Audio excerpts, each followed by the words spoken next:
안녕하세요. 예, 안녕하세요. 혹시 작년 취업자 수 기사 보셨어요? 예, 취업자 수 기사는 계속 챙겨보고 있습니다. 아니 무려 81만 명이나 늘었다 해서 굉장히 좋아했는데 예, 예. 알고 보니까 뭐 고령자 취업자만 늘었다 예, 예. 이렇게 얘기가 그런 나오더라고요. 기사가 많네요.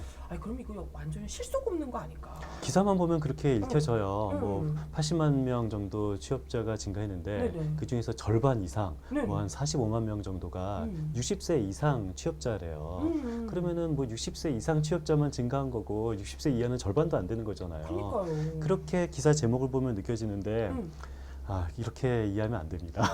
또 아니에요? 또 아니에요. 잘못됐어? 예, 잘못된 기사예요. 뭔가요? 그럼 예. 아니에요? 실제로 더 많이 늘어나는 건가? 팩트는 맞죠. 그런데 진실은 아니에요. 그러니까 이게 그게 무슨 소리냐면은 팩트는 맞는데 진실은 아니고 전체 취업자의 절반 이상이 60대 이상이다 하면은 60대 이상만 놓았고 60대 이하는 너무 힘들겠다라고 이해가 되잖아요. 그런데 우리가 인구 변화를 같이 봐야 돼요. 작년에 60세 이상 취업자 수가 45만 명 늘었다고 그랬잖아요. 네네네. 근데 작년에 60세 이상 인구가 네. 한 55만 명 늘었어요.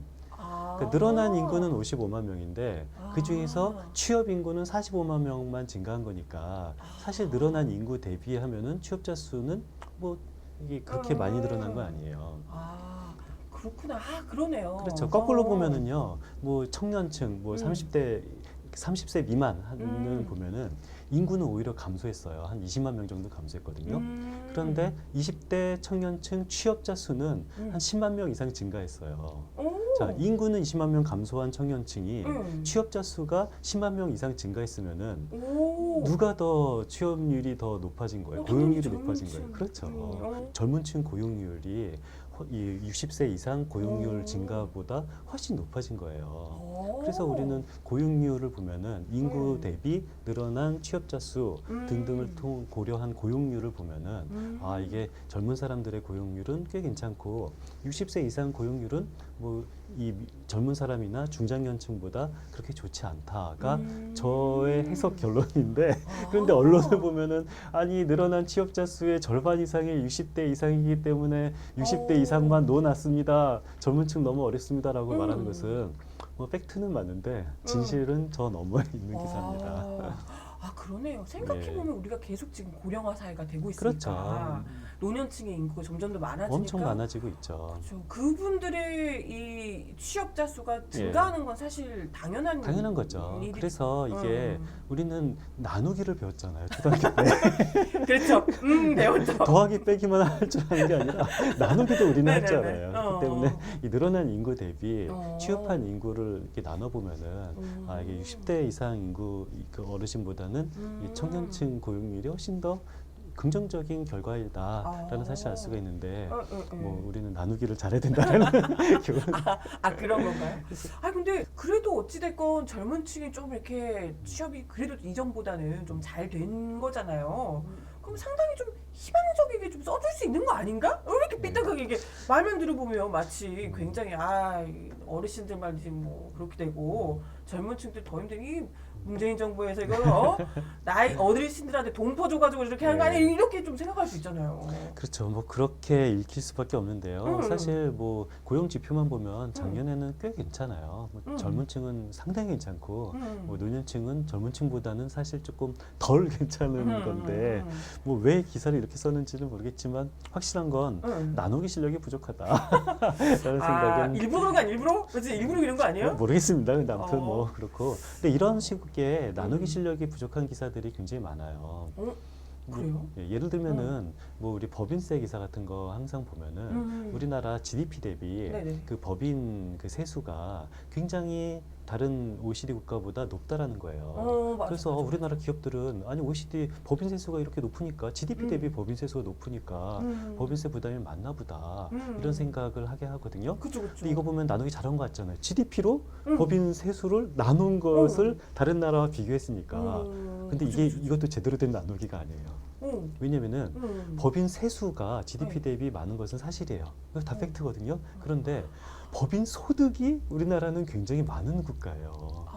우리나라는 GDP 대비 법인 소득 자체가 다른 나라보다 엄청나게 많기 때문에 법인 소득에 대해서 내는 법인 세수도 많은 것은 너무도 정상인 거죠. 근데 우리나라가 GDP 대비 법인 이 소득 자체가 많다라는 사실은 이거는 빼버리고 음. 그러면서 GDP 대비 법인 세수만 말을 하면은 아니 굉장히 우리가 세금을 많이 내는 것처럼 느껴지는 그런 것도 있죠. 법인 소득이 우리나라 그렇게 많아요? 우리나라 굉장히 많아요. 다른 뭐 오. 미국이나 일본보다 우리나라 같은 경우는 이게 법인이들이 돈을 많이 버는 나라에서 그런 거고요. 똑같은 마찬가지 구조인데요. 우리나라가 GDP 대비 재산 세수가 굉장히 많대요. 그럼 이거는 그럼 우리나라가 재산세를 굉장히 많이 낼까? 아니거든요. 만약에 뉴욕에 10억 원짜리 주택 있는 사람과 서울 강남에 10억 원짜리 주택 있는 사람이 비교해 보면은 뉴욕에 10억 원짜리 주택 있는 사람이 훨씬 세금을 많이 내거든요. 그런데 GDP 대비 그런 재산 세수는 우리나라가 미국보다 많은 것은 사실이에요. 왜 그럴 것 같아요? 왜요? 나누기를 못해서? 나누기가 GDP 대비 재산 가액 자체가 우리나라가 엄청나게 높은 거예요.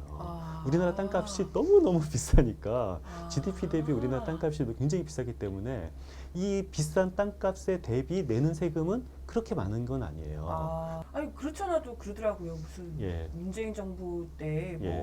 부동산세, 예. 부동산세 이런 게 막 너무 많이 올라가지고 예. 문재인 정부의 뭐 역주행 때문에 예, 그렇죠. 우리나라가 뭐 부동산세 뭐 그게 뭐 OECD 5위에서 1위로 올라갔다 뭐 이런 그렇죠. 기사 봤거든요. 그래서 문재인 정부 때 뭐 부동산 관련 세수가 급증한 것은 맞고요. 네네네. 맞는데 왜 급증했을까? 이게 부동산 가액이 많이 올라가서 급증한 측면이 있고 이 부동산 이 세율을 올려서 급증한 측면이 있는데 첫 번째가 훨씬 더 커요. 우리가 뭐 문재인 정부를 비판한다 했을 때 부동산 가격을 너무 올려서 비판한다. 이거는 맞는 비판이에요. 그런 식으로 비판하면 좋은데 부동산 가격이 올라서 세금이 늘어난 건데 뭐 문재인 정부가 너무 많이 세금을 늘렸다. 세금을 늘린 게 아니라 이 재산 가치가 늘어났다. 비판을 하더라도 우리는 제대로 비판을 해야 됩니다. 나 진짜 궁금하네요. 예, 경제부 기자들이 정말 모르는 걸까요? 모르겠습니다. 정말 나눗셈을 못하나요? 이게 뭐 나누기를 좀 제대로 도대체 무엇으로 나눠야 될까를 보면은 아무래도 이상하네. 예. 이거 저 같은 사람이 진짜 모르다지만 이런 기사를 쓰시는 분들이 정말 모르셔서 이러는 건지 제 궁금합니다. 묻고 싶네요. 예. 네, 이런 어쨌든 경제부 기자들의 계속 사람을 헷갈리게 하는 기사들을 우리 이제 이상민 연구위원님께서 계속해서 낱낱이 파헤쳐 네. 주시기. 사실 굉장히 상식적인 거예요. 취업자 수가 증가했다면 도대체 취업자 그 인구 대비 얼마나 많이 증가했는지 생각해야 되는 거고 법인 세수가 증가했으면 법인 소득 대비 얼마나 증가했는지 그러니까요. 재산 세수가 증가했으면 그 재산 가액 대비 얼마 증가했는지 따져야 된다는 것은 독창적인 시각이 아니고요. 굉장히 상식적인 생각인 거잖아요. 왜 그 생각을 못했지? 참, 네. 아무튼 뭐 예. 분모를 정확하게 예, 분모와 맞습니다. 분조가 뭔지를 예, 확실하게 맞습니다. 보고 예. 나누기를 제대로 하자 이 예. 교훈을 이번에 얻고 가겠습니다. 예, 오늘 말씀 감사드려요. 예, 네. 감사합니다.